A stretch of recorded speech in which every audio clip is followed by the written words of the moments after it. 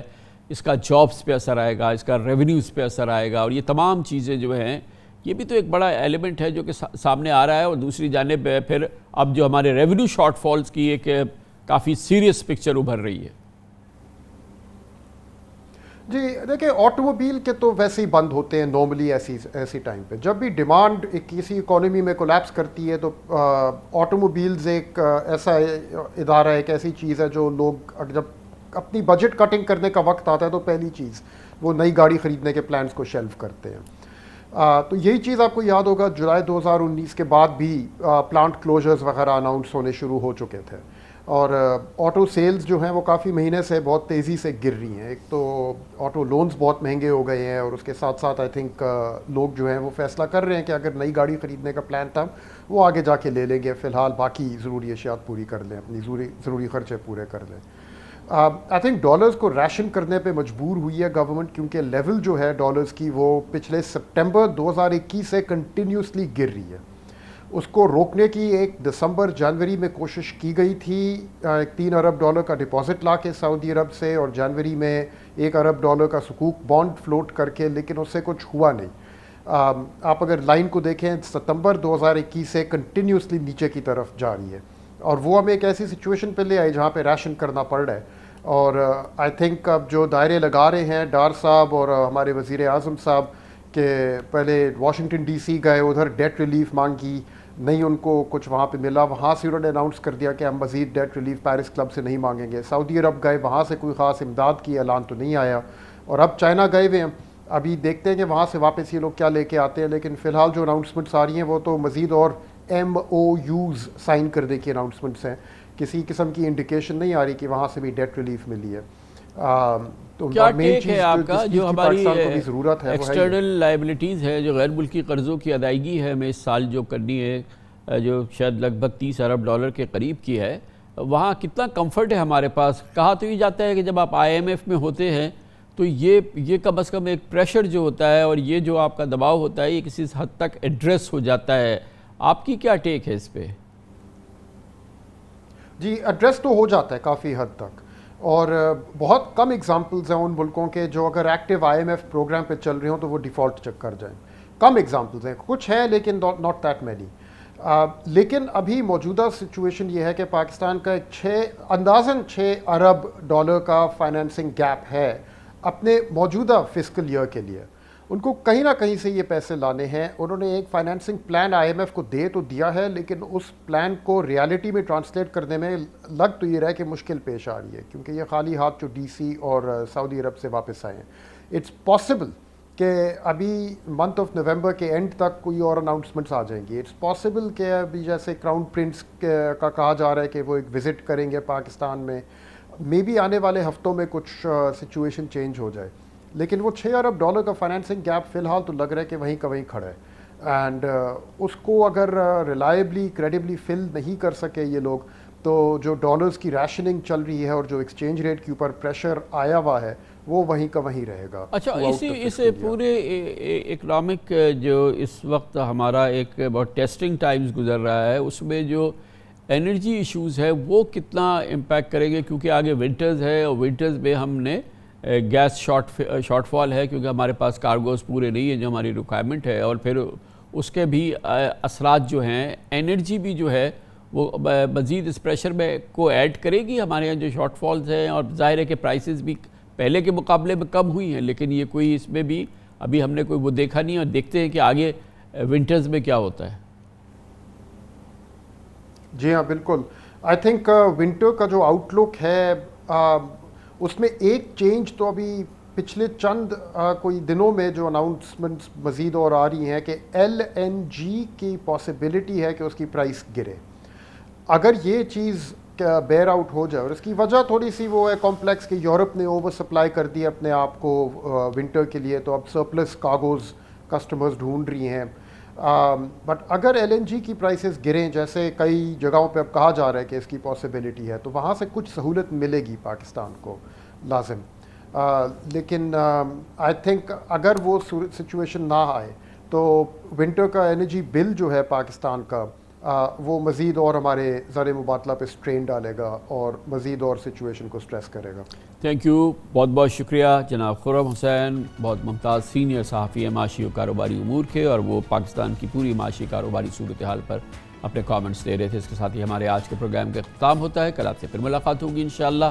کل تک کے لیے کامران خان کو اجازت. اللہ حافظ.